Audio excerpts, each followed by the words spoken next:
Welcome to the new sound of online radio. Welcome to the sound of Universal Broadcasting Network. 'Cause you make me feel like I've been locked out of heaven. A mix of today's hits and hard-to-find favorites, combined with the most entertaining and intriguing talk anywhere. This is your sound. This is the sound of Universal Broadcasting Network at UBNradio.com. Hey Rebel Hearts, welcome to another episode with Kristie Reeves. I'm so glad you're joining us again for another Health Wisdom Wednesday. I don't know if you watched our show last month, but I was inspired to bring forth some information, education for you to feel empowered. As you know, Rebel Hearts is all about empowering you to find your gifts, empowering you to go for your dreams and manifest the life that you want to live. And I was guided. You know, there is so much going on in the world, and we really want to become as empowered as possible and becoming knowledgeable about our health and how our body works and whatever else is out there for us to heal our body on all levels. I feel it's such an important tool for all of us to have. So that is why I created Health Wisdom Wednesdays for you. And every third Wednesday of the month, we're bringing forth a guest for you who is a pioneer in the field of medicine or alternative medicine, nutrition, in order to educate you and inspire you to take charge of your health. And today I have a wonderful guest again for you, so let me tell you a little bit more about him. His name is Dr. Roy Vongtama, and he's a holistic physician and actor whose multidimensional talents encompass science, art, and spirituality. His resume includes a BA in Biological Basis of Behavior of the University of Pennsylvania with Magna Cum Laude honors, a medical degree from the University of Buffalo, and board certification in Radiation Oncology from UCLA, along with authorship in over 15 scientific articles. His most recent theater credits, because he also acts, his most recent theater credits include the award-winning Watching OJ, a workshop performance of Brothers Paranormal at La Jolla Playhouse in San Diego, and Asian Repertory in New York in 2016. His film and TV credits include The Bucket List, Private Practice, The Shield, and NCIS LA. His production company, Resonant Entertainment, released in 2017 their first feature, After the Rain, available at flixpremiere.com. His personal journey has led him to an integrated healing approach, encompassing meditation, cognitive psychology, traumatic discovery and healing, and nutrition, in addition to 25 years of Western medical training.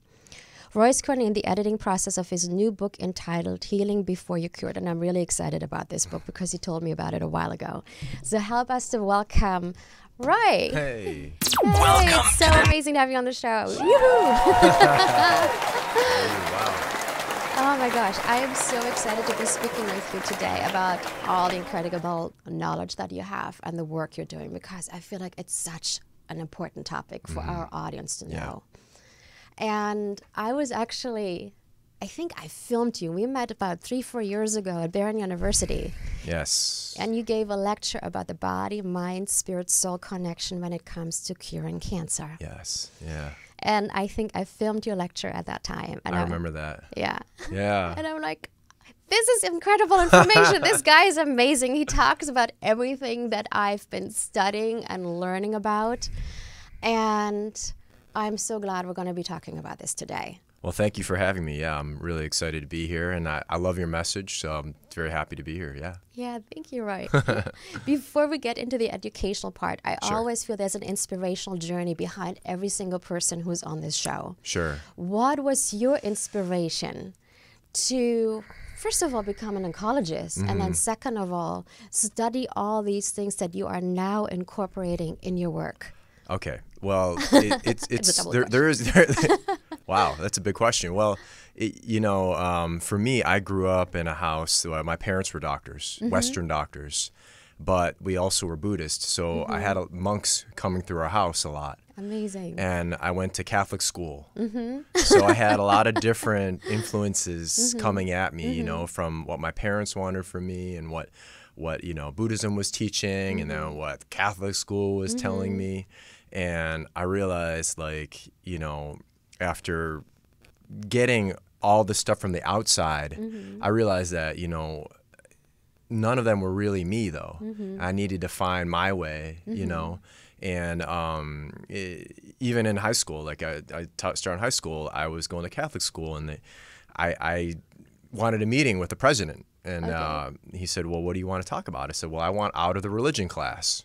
And he's like, why? And he's like, well, I want to know where Jesus went. He disappeared when he was 15. He came back when he was 30. Where did he go? And then they were like, well, it's a mystery. And I'm like, well, I don't think it's a mystery. I think you just don't know, And so he's like, but they're Jesuits, so they like that. They're like, oh, okay, you really want to figure this out for yourself. So well, let us think about it, and we'll come back to you. So they came back to me, and they said, okay, we'll get you out of religion class, which means that I didn't go to religion class. I had 1 hour a day. So for the rest of the year, I didn't have to go. Wow. So as a 16-year-old, you're like, yeah. But also they're like, okay, but you have to write a report. You have to do your own research, and you have to tell us answers to questions you have. You gave us all these questions, and your first question was, where did Jesus go? That is incredible that they made you do that. Yeah. So every 2 weeks, I had a different topic.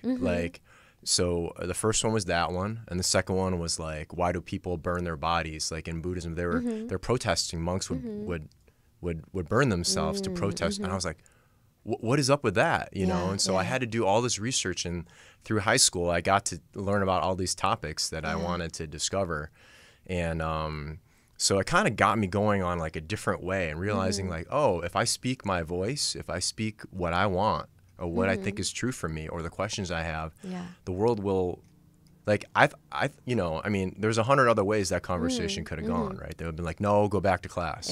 Yeah. But they didn't, And what a gift. Yeah. What a gift to allow you to think for yourself and ask questions and not being told, don't ask these questions. No one talks about this. Exactly. Because that's what we're seeing so often in the education system. Yeah. We're being taught to memorize and not to ask questions. Yes. And that curiosity that little children have, it's completely shut down after a while. And these kids stop asking questions. Yeah. So I love that you were given that gift of being encouraged to ask questions. Yes. So that the school is called Canisius High School, and they're Jesuit school. And they have that. And like the Pope now, Pope Francis, he's a Jesuit.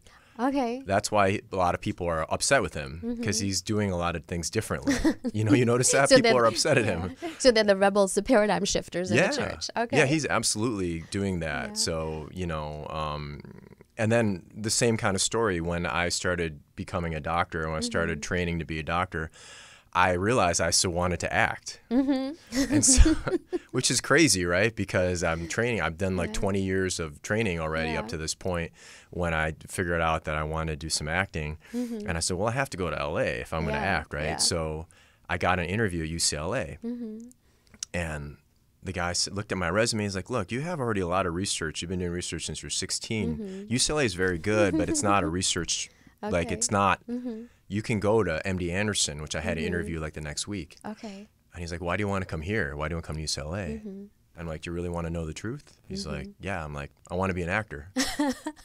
And he looked at me, and I was like, uh-oh. And he said, I wanted to be an actor. My parents wouldn't let me. Gosh. If you come here, I'll protect your time. As long as you continue your residency requirements, you can take your vacations when you need for your acting training or whatever. As long as I'm here, I can protect this time. He's like, I think the best scientists, the best people who discover things are the ones that are creative. He's like, so I said, well, if I get a contract right now, I'll sign it. And that's what he did. The end of the day, he brought me a contract. He goes, we'd love to have you here. Oh my gosh, you probably inspired him because he had to give up on his dreams, and you were there just being bold about it. Well, he's actually really, his name was Rodney Withers, and he actually won this award called the Fermi Award, which is the award right below the Nobel Prize for Science. Wow. So he was he was a rebel the way he thought. He would do things like, if we walked into a patient's room, he'd get distracted though. He'd see a garbage can and he'd think it was in the wrong place. So in the middle of the interview with the patient, he would move it. He's like, do you feel it feels better over here? And I'm like, I think we should talk to the patient. But he would be he was always thinking like that. So I just kind of, you know, I was very blessed to be with that. He was doing the feng shui of the room. Yeah. So, you know, all the way through my life, I got these opportunities to, you know, I took them to say what was true to me. And it brought me something to a place where I probably couldn't have gone if I followed all the rules. You know what I mean? Yeah. And I think that goes to your show. Yeah, absolutely. We're the paradigm shifters. We're this, you know, Yeah. we talked about Indigo Children. We have a whole series coming up on the Indigos. And the Indigos we often call the system busters. Really? Because they're rebelling against the system, and they're here to anchor in a new age of enlightenment, a new age of peace, but also the age of authenticity. Yeah. So they're going against the status quo if it's no longer authentic, if it's no longer serving us. Wow. And they're the ones who ask questions. And we say they're born with a BS detector where they're actually seeing through lies. Yeah. Where they're seeing the things that are not authentic, and they're not afraid to speak up about it. And I'm an indigo, and you know, looking at you, you're for sure an indigo. Oh, right. Okay, I didn't know, but yes, you're an indigo. I definitely know when someone's BSing me. Yeah. I know right away. You know, you can know before they start talking if they're kind of living with integrity or not. You know. So I definitely, wow, that's pretty cool. Yes, you are. That's why you're changing the systems even of oncology. Right. Yeah. So share a little bit, because you did the whole allopathic Western medicine training, and then you started working as an oncologist, and you started, was it then you started incorporating? Well, yeah. So, you know, it kind of all came together organically, because when I started acting, I didn't know how. And I thought it was like memorizing and pretending to be somebody, but all my coaches were like, no, you have to know you. You have to know how you feel. And I realized I didn't know how I felt about anything. I'd been following all these rules, you know, and figuring things out, but emotionally not knowing what I was feeling. So I started to discover through, you know, doing different characters and then also doing therapy for myself, you know, working with different people, that I found that, wow, I have a lot of stuff locked up inside of me. And it's been causing me a lot of illness, you know. I was having trouble having relationships. I was having trouble like with a lot of anger. And I also, but the carrot and the stick was like I wasn't booking acting roles. Interesting. So I was like, well, how do I do it? And my coach was like, you have to have real emotion. You know? And the only one I could tap into was sadness. Anytime I had tried to get angry, I would shut down. I would shut down. I couldn't access. So over the course of a few years, I was like, oh my gosh, you know, how many people I know who have cancer, they have the same issue as me. You know, they're always doing what other people want. They're never doing what they want. And so that builds, even if you know you're doing something good, it builds a resentment. Yeah. You know, so that energy gets trapped inside you, and that's a blockage. And so I started asking patients, you know, I would ask them 3 questions, and if they're open, I wouldn't go, go on, you know, if, you know, first I would talk about nutrition. If they were like, I have to eat vegetables, then I wasn't going to go any further. You know what I mean? Okay, you started with a nutrition aspect. Right, because it's easy. It's very easy to get into. And then if they're like, oh, you know, no, I'm already doing, I'm like, okay, you're organic. Okay, yeah, you're doing all that. Then I would ask them about this. I would say, you know, did you have any trauma in your life? How was your relationship with your parents? You know, were you ever abused? Those are the 3 questions. And 95% of people have a yes answer. Oh my goodness. And on top of it, 95%, that generally if they have cancer, 100% of that 95%, they've not dealt with it. Right? Yeah. It's like that stuffing down, or the I call it the Band-Aid method. No matter if it's physically or emotionally, it's just like, let's just like stuff it down. Yeah. And so if you think about what cancer is a cell that violates every boundary, that doesn't care about what's next to it, and kills everything around it to the death of the organism it's in. And if you think about what resentment is, it's really rage. Yeah. It breaks down everything. And so when you hold that anger inside of you and you don't let it come out through a healthy way, whether it's dancing or acting or journaling or therapy, the body's like, I don't want this in me. And then it changes to something else, you know. It changes, and many times it can become becomes cancer. And if you think about it metaphysically and metaphorically, that's that, and it really, you know, so the thing with me is I'm an allopathic doctor, right? I'm trained to no evidence. Yeah. So this kind of thinking was like, oh boy, I can't talk about this. You know what I mean? I can't talk about this because there's no evidence for this. But actually there is. There is, yeah. There is. And there's plenty, psychosomatic research. There's a lot of research showing that, if you work on the emotions, it affects the body, and it works the other way. And so once I started doing more research, I started to find, okay, there is a base of evidence that can actually provide some correlative evidence for this kind of thinking. So I felt more comfortable talking with patients about it. And then, of course, I'm not a therapist, right? I'm not I have a psychology degree, and I use a lot of psychology in everything I do, but what I do is, like, if patients want to go into that, I say, let's start real easy. Are you open to journaling? A lot of research on journaling. Are you open to going to therapy? Because since you have cancer, insurances will pay for you to go for free. Oh, okay. You get 32 sessions to 60 sessions, depending on where you are, and then they found that, if you do enough therapy, it can really impact this path. Yeah. And so this is how I started melding everything. It came from acting. It came from my own discovery. And then the last aspect that I packed in, so we have nutrition, we have exercise, nutrition, sleep, you have the emotional work.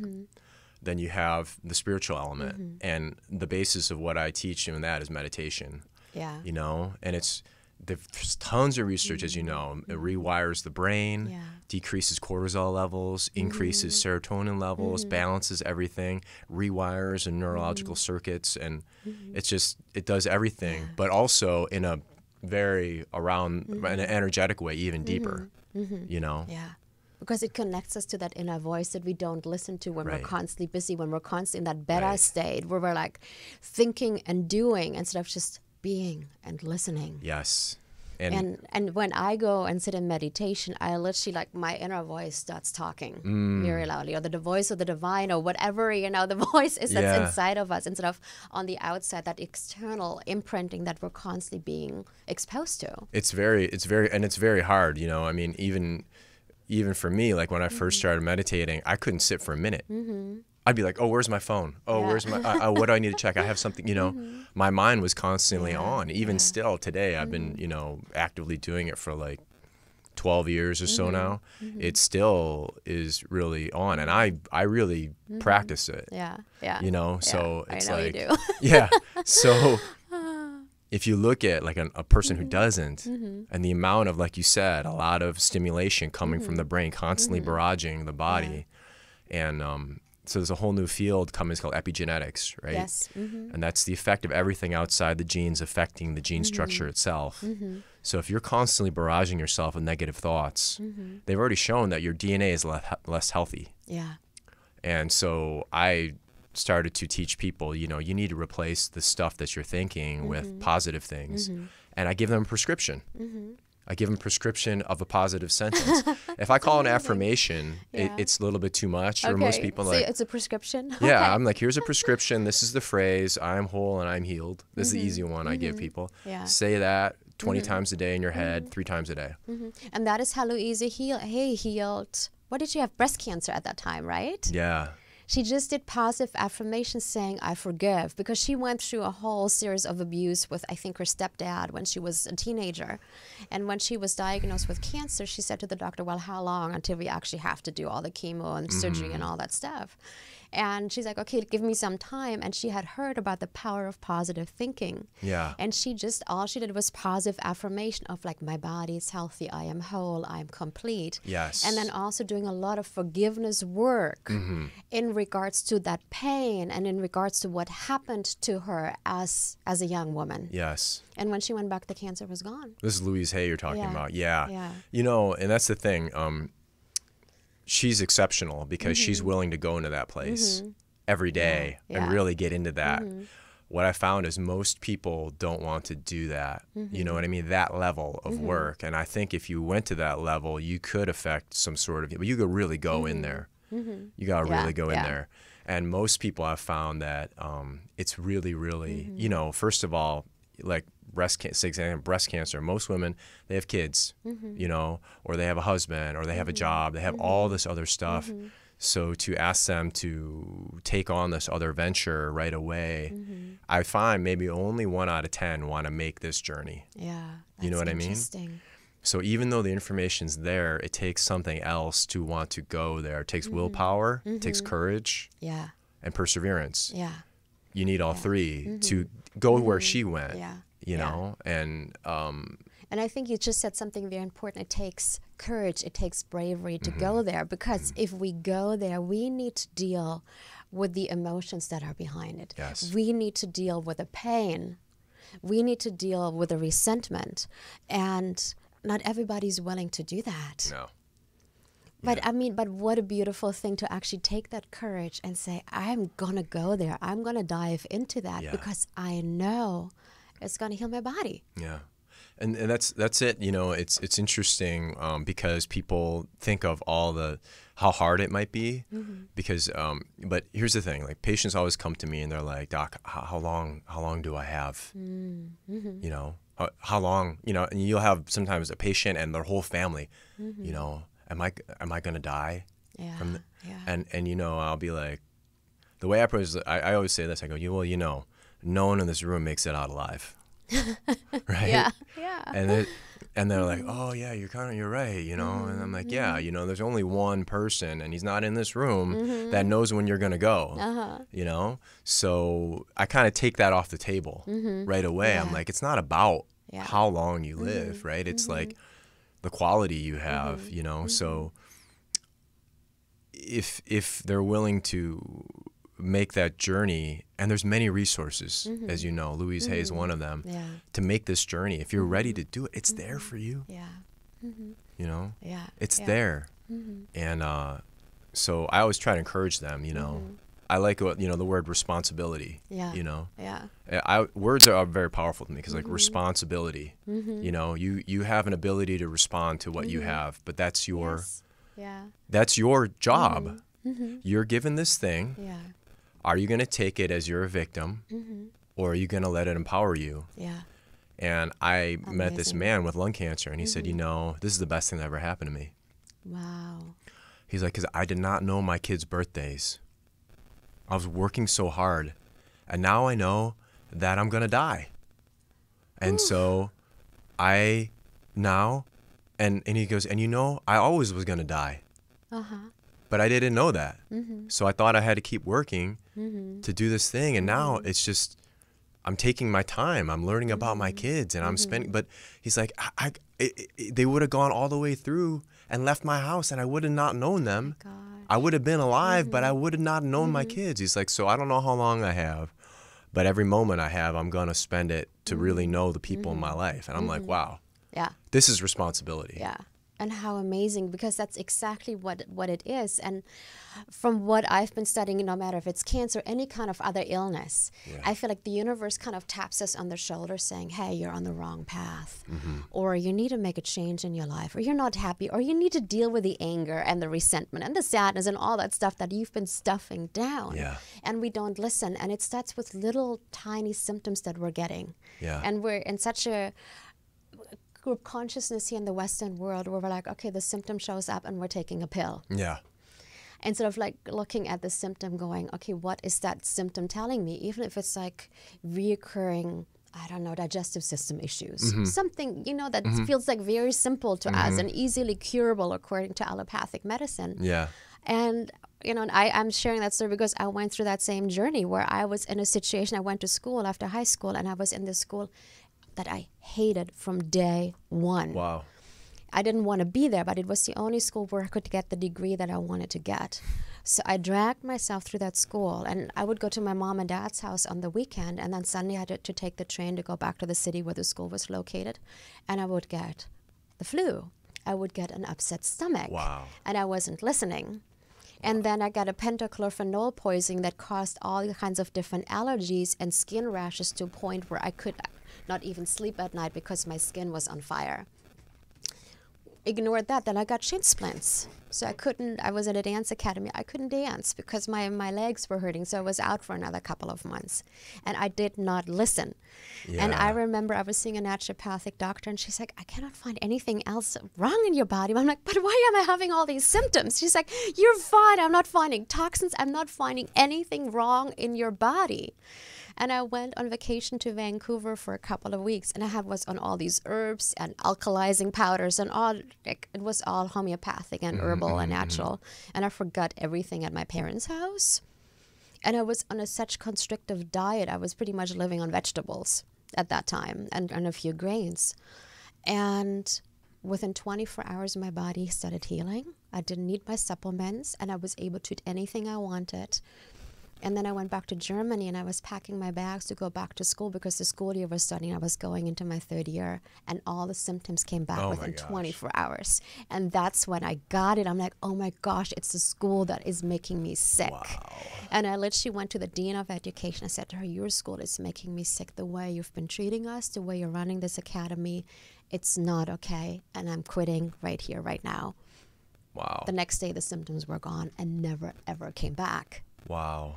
And that's where, like, for me, I was 21 or 22, and I was supposed to. Yeah, it was a big moment because the allopathic doctor wanted me to be on cortisone for the rest of my life.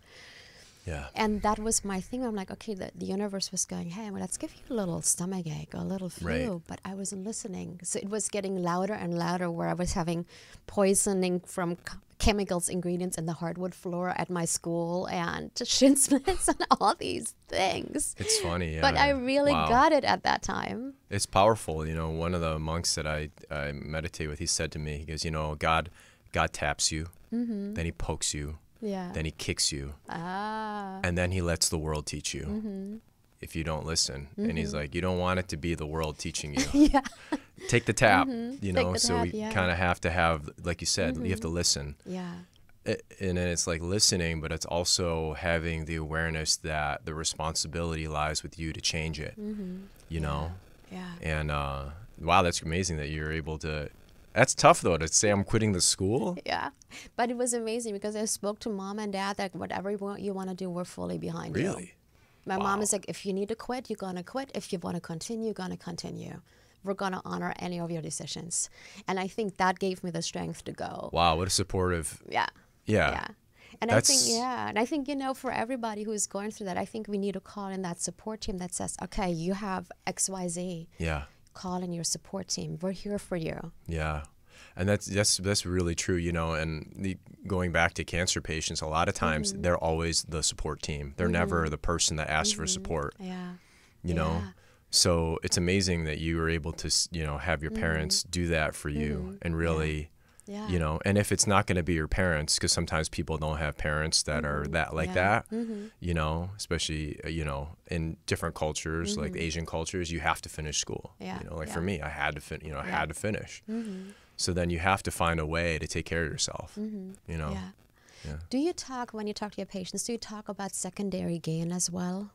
You mean, what do you mean by that? Like, how is that illness serving you? Oh, sure. Yeah, absolutely. You know, I'll tell you, and it's funny because, you know, it's like even in my case, like I was like you, I would keep getting injured all the time. And I would play things and I would get injured every time. And I saw this healer and he said to me, he goes, I go, oh, I hurt my arm. I dislocated my shoulder, you know, this time. And the next time I saw him, I had a nail. I smashed my face into a pole and a nail went into my face. And I had to super glue it so I could keep playing. So I had this super glued it and kept playing. Yeah, because I wanted to win. So that's where I was mentally. And he said to me after, like, and then then something else happened. Oh, I hurt my knee. And then so he's like, I go, man, I don't know why this keeps happening. And he said to me, why do you like to get hurt? And I got really angry. I go, what are you talking about? He's like, well, you obviously like to get hurt. What are you getting out of it? And I realized, like, in my life, like you know, my parents are, you know, very Asian. My mom didn't really touch me very much. You know when she did? When I got hurt. Oh my gosh. When I got hurt, she would come take care of me. Oh my gosh. So I would either have to win, but even if I didn't win, I would get hurt. So then I would get taken care of. Oh my goodness. And I was like, whoa. So then he's like, yeah, you got some stuff you need to clear out, you know, it's not this physical thing. So the same as you. And, you know, so I think even if you don't have that kind of awareness to find the secondary gain that deep, there always is. Yeah. You know, and it is difficult though with patients though, because if it's not approached in the right way, they feel blamed. Because, you know, there's always that blame and shame. Yeah.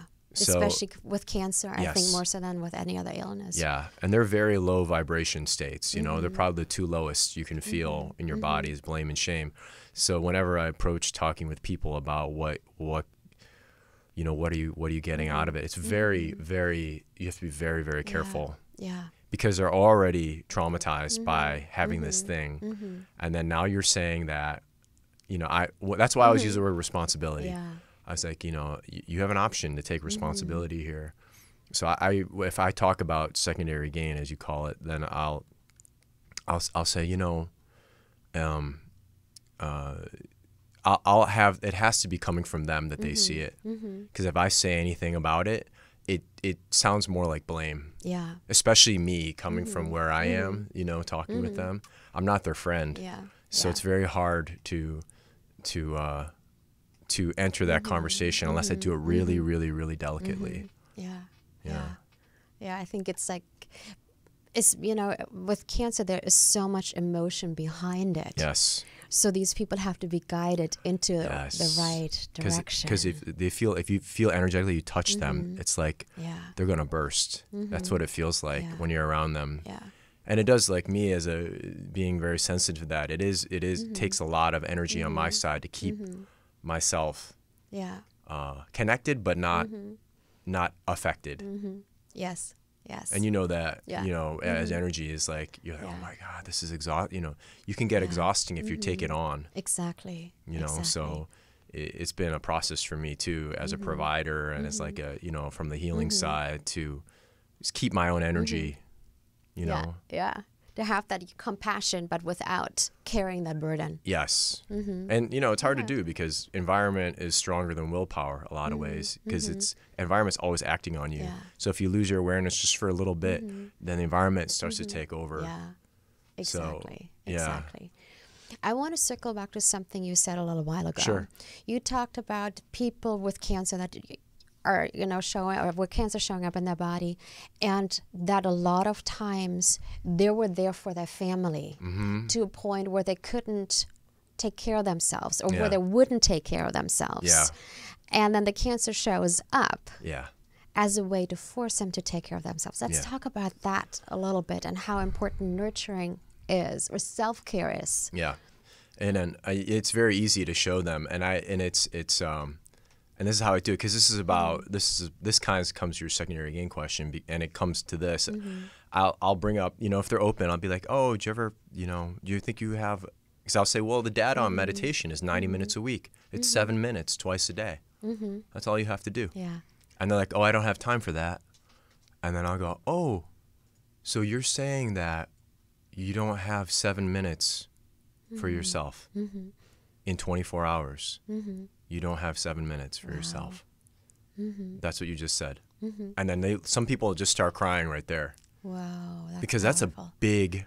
That's huge. You know what I mean? And then I'm like, they're like, oh, then they're like, I'm sorry, I'm crying, I'm sorry. I'm like, oh, so now you don't have 7 minutes. Now you're sorry for not having. It's like, you know, it's like this thing, and so I'll always say, look, you know, this is the first step to healing. You have to allow yourself to have time for yourself. Yeah. Because guess what? If you're gone, because they're always like, my kid's 3, my kid's 5, my kid's 7. Yeah. I don't have time. I'm like, who's gonna take care of them if you're dead? Wow. You know? That's powerful. If you're gone, I won't say dead, but I'll say like, if you're gone, how good are you going to be at taking care of them? And, you know, for a caretaker, someone who has that mentality, that gives them, oh, that makes sense. And then I'm like, so, you know, they're like, well, where do I go? Because my kids are all over the place. Yeah. I'm like, do you have a bathroom? Sit on the sill of the tub. Yeah. Not on the, I say don't sit on the toilet. That's kind of weird, you know. But sit on the sill of the tub. Yeah. Or sit on the you know, sit anywhere, or sit in your car. Just anywhere. Where you're alone, and turn your phone off and just sit there. Like, I don't know how to meditate. Well, you don't have to. I just want you to sit with yourself. And, you know, and going more even to the nurturing thing, you know, especially women, you know, breast cancer is the #1 cancer, and the breast is all about nurturing. Yeah. So if they're open to it, I'll be like, you know, and this is another side door. I'll be like, you know, did you have any issues with your parents, or, you know, or your husband, or your, and they're always like, yeah, you know, my husband's very distant, or like, you know, my mom was never really around, or, you know, I never got that kind of love. And they'll say it right away. Wow. And I'm like, well, to me, you know, the breast is about nurturing. Yeah. And that's all I'll say. I won't say anything else, because anything else is too much. It's too much, yeah. So then they'll be like, oh, yeah. Like, literally, every time. Yeah. Yeah, well, yeah. Yeah. And then they're like, what do I do? Wow. And so, to me, it's like, it's something as a provider, as a doctor, and a man, like, we like to fix things. So for me, I've been learning, you know, a hard way, and a lot of times, is that the answer's got to come, especially for women. It's got to come from them. Yeah. You know, and once they make that discovery, they're able to make a change, and little by little, you know, you can guide them into a place that's more, that's that like responsibility. Yeah. Yeah. You know, but it's little, and like I said, like Louise Hay is like on the far end of, it, of amazing of that move, right? But even that, you know, 5 minutes. Yeah. You know what 5 minutes every day is, though? 5 minutes every day turns into a half an hour in 5 days, an hour in a week, you know? And all of a sudden, that, oh, wait, now it's 10 minutes, you know? Yeah. Oh, I can go get a massage? Yeah. Right? And then all of a sudden, and this goes, you know, like I have, you know, part of my training is in physics, too. And, you know, physics, the second law of motion is momentum. You know, object in motion stays at motion, and you start to build momentum. And so then I say, you know, if people are very math-minded, I'm like, you start to build this habit into your life, you'll develop momentum. Yes.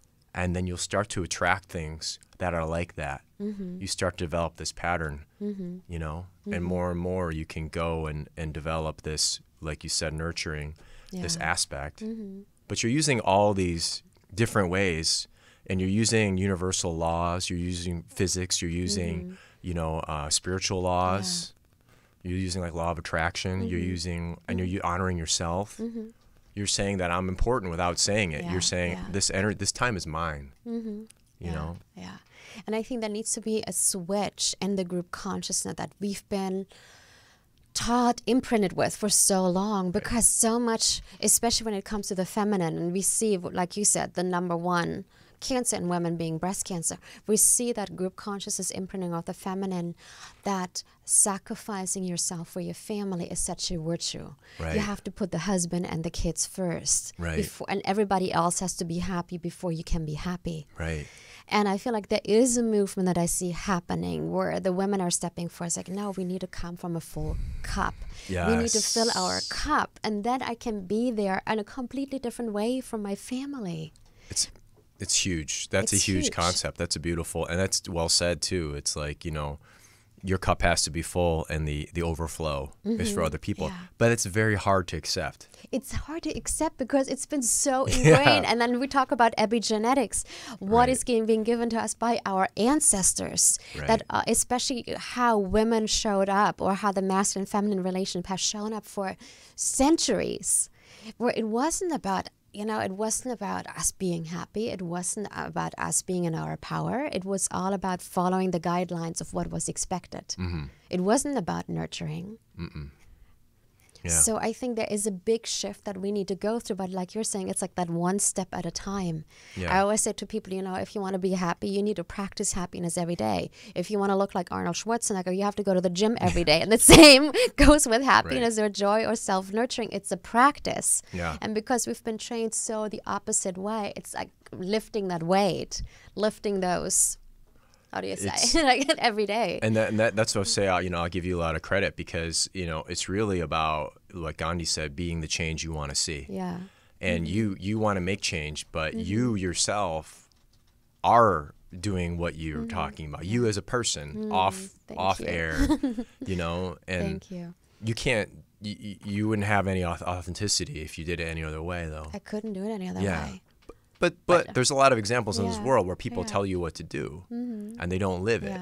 You know what I mean? So, like, I give you a lot of credit for living, you know, walking the walk. But, you know, you feel better when you do it, and you feel horrible when you don't. So it's easy to keep going. And once you get it, it's almost like, you know, it's the best addiction you can have, being happy. Being happy, because then you know what it is and what it isn't. Yeah. You know? Yeah. And I think, you know, thank you for that, first of all. Sure. And then I also feel it's, you know, when the illness shows up, it's for us to look at it from a point of transformation. What is the illness teaching me? And I think that's where the meditation comes in so strongly, where we could ask our body, okay, why are you creating these symptoms? Why are you creating these illnesses? What is it that you're trying to communicate with me where I have not been listening, where I have been ignoring that inner voice? Yeah. So Roy, I want to know a little bit more about that book that you've been talking about. What is your book about? What are you writing about? It's called Healing Before. It's called Healing Before You're Cured, and it's basically what we talked about this whole conversation. It's an evidence-based guide to the physical, mental, emotional, spiritual healing that occurs not just in cancer, but it's talking about how to take responsibility for your own journey, and it gives practical little tools in each area, like the physical. I call them the houses of health, like the physical, mental, emotional, spiritual houses. So in each house, there's different things you can do. Like for the physical house examples, nutrition, sleep, and exercise. They're very simple. But one of the main things about the way I think about it is a little different, is that the physical house affects the emotional house. Yeah. Emotional house affects the physical house. Physical house affects the spiritual house. Spiritual house affects the physical house. Spiritual house affects the emotional house. They're all interrelate, and for you to I always give the example of a buffet. If you go and you only see the carving station, and you're missing the rest of the buffet where the salad is, you're not doing everything. That's Western medicine. Western medicine is always like, oh, take this, do this, and you'll be better. But I'm like, no, you know, you need to do both. You need to go from the inside and the outside. What I would say is, like, you know, there's $6 trillion of research on the West, and there's 6,000 years of experience on the East. Why would you use only one of them? Thank you for saying that. Yes. Right. Absolutely. Why would you use only one? You know? I call it the beauty of and. You know? And it kind of goes to me, because people are like, oh, if you had to choose, are you going to be a doctor or are you going to be an actor? I said, I don't have to make like who's making these arbitrary choices? You know, I'm not. I don't need to make that choice. That's like a binary paradigm. You know, it's yes or no. But that also I talk about in the book. I call it the tyranny of or, because we're always like, oh, either my kids or myself have to take care of, or my job or my happiness, or money or freedom. Who you know, this is the mind does this. The mind gives you these or scenarios, but the answer is not to don't play in the paradigm of or. It's and. You know? It's not separate. Yeah. And so every point in my life, I've always been faced with this, like, you know, you need to do this. And I'll be like, well, I'm going to do this. I'm like, oh, okay. I'm like, oh, that's weird. You know, because the world will present you with an or scenario, but it's a test. It doesn't have to be that way. You know what I mean? You can choose an and in this book, it's about, like, again, it's not just about exercising and doing your nutrition, and those are really good, but those are only a portion of your health. Some people are like, oh my God, I for example, I had a patient, he organic diet, had a garden, ate only from his garden, organic homegrown garden. Wow. He meditated half hour in the morning and night. He was a service volunteer all the time. You know, and so and he was doing the Western treatment but he wasn't getting any better. And so I asked him, I said, you know, can I ask you a question? I was like, sure. He's like, yeah, sure, go ahead. I was like, how's your relationship with your parents? You know, he's a 60-year-old man. Yeah. He goes, oh, it was great. I stopped talking to my mom when I was 5, and my dad and we don't speak after the age of 10. So everything's good. Yeah. Whoa. Okay. And then his wife was sitting. She started crying. She goes, that's a lie. You're lying right now. You're lying. Don't lie to him. You're lying. You don't talk to your son. You have the same relationship with your son as you had with your dad. Like that. And he started crying. Because he was exposed. But and then he said, I will change. I will make a change. I will do this thing. And here's the thing, though. It's like, it's interesting about this stuff is like, it's not about that moment. It's about what you do after that moment. There's a lot of research that shows that people, even when they're confronted with something traumatic like cancer or heart attack, what would you say? What percentage of people, they say they're going to change. What percentage maintain that change after 3 months? Probably 1%, 2%. It's actually like 25 to 30%. Oh, wow. I was being really pessimistic over here. Wow. That's much better than I expected. Yeah. Good. It's pretty, but that's 1 out of 3. And they were only looking at nutrition. Yeah. Which is the easiest one. Yeah. It's very hard for a lot of people, to change diet, but it actually is the easiest one, which is, that's why I don't say it. Like if that's the easiest one, you know what I mean? Yeah. Because then we're talking about like, you have to look at this thing. That's on the inside, yeah. That when you were 5 and you were 7, your mom, who was supposed to be the one to love you the most, was ripped out of your life for whatever reason. Yeah. That's a tough thing to ask someone to look at. Yeah. But there are people, like you said, and actually I probably would say it's probably around 1%, so I don't think you're wrong. If you'd ask them to do the physical, the emotional, the mental, and the spiritual change, I would say it is very low. But like in this book, I say, it's not about doing them all at the same time. Yeah. It's about doing a little bit at a time. If you are just eating a salad a day and that's your first start, then do that. Yeah. And then if you have a salad a day and then you want to take 5 minutes to sit still, then do that. And then if you want to then, say something positive to yourself, I have a game that I tell people, it's called the game of choice. Okay. And like if some people are like, oh, I'm so stupid. Like I have patients that say like, I'm so stupid. I'm like, oh, that's interesting. What's another thing you could think in that moment? What's another thing you could think instead of I'm so stupid? Like, well, I don't know. That's what I think when I, forget my keys. I'm so stupid. And I'm like, well, let's find some other options. And they literally can't find any other options, though. Wow. That's how stuck they are. Yeah. I'm like, well, let me give you one.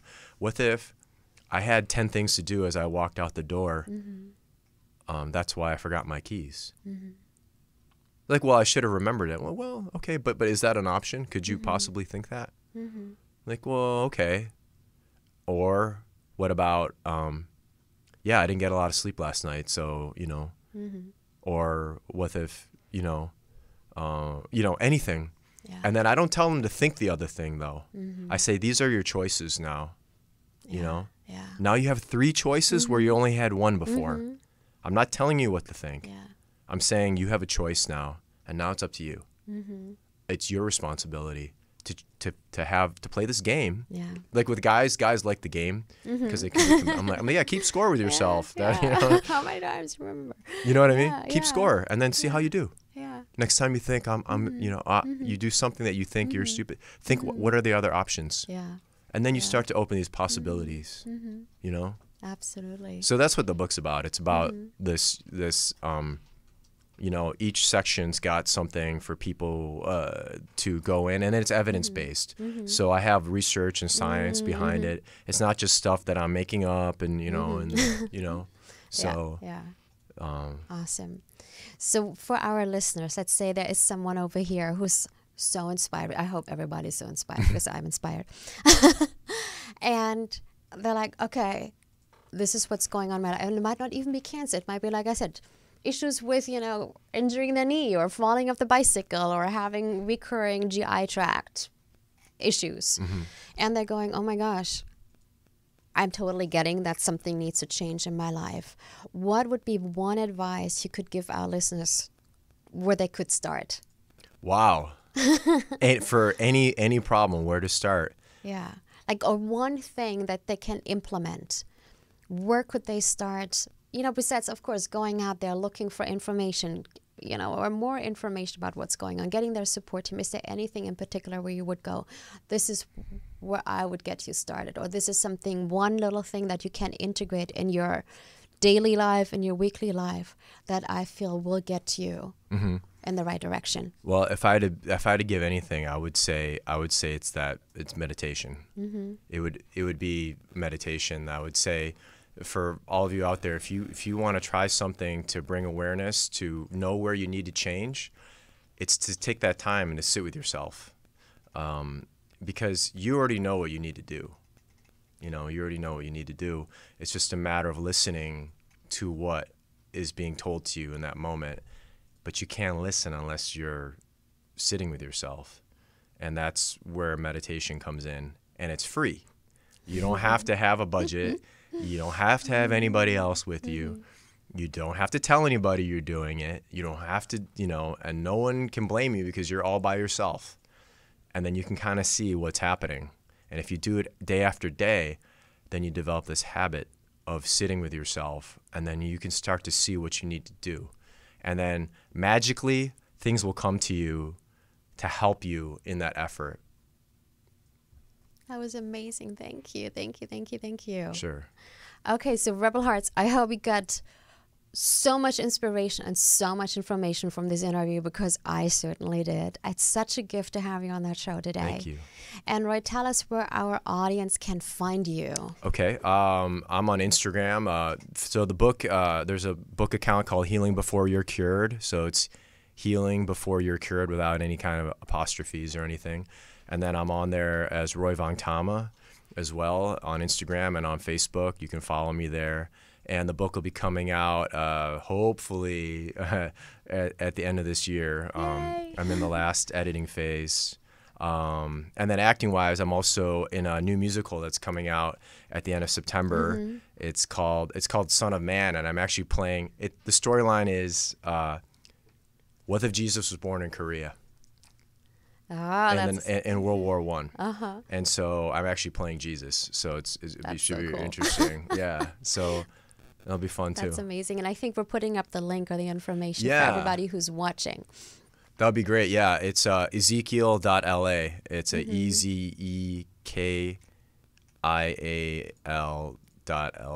I think I spelled that right, but it should be on the screen. Yeah. But yeah, so I'm excited about that. Amazing. And the feature that we did this year is called After the Rain, and it's based on a true story about a cancer patient going through cancer with his in the relationship with his mother, his girlfriend, and his best friend. And the score is really amazing. So if you like compositional music, that's really amazing. It's called After the Rain. It's available at flixpremiere.com.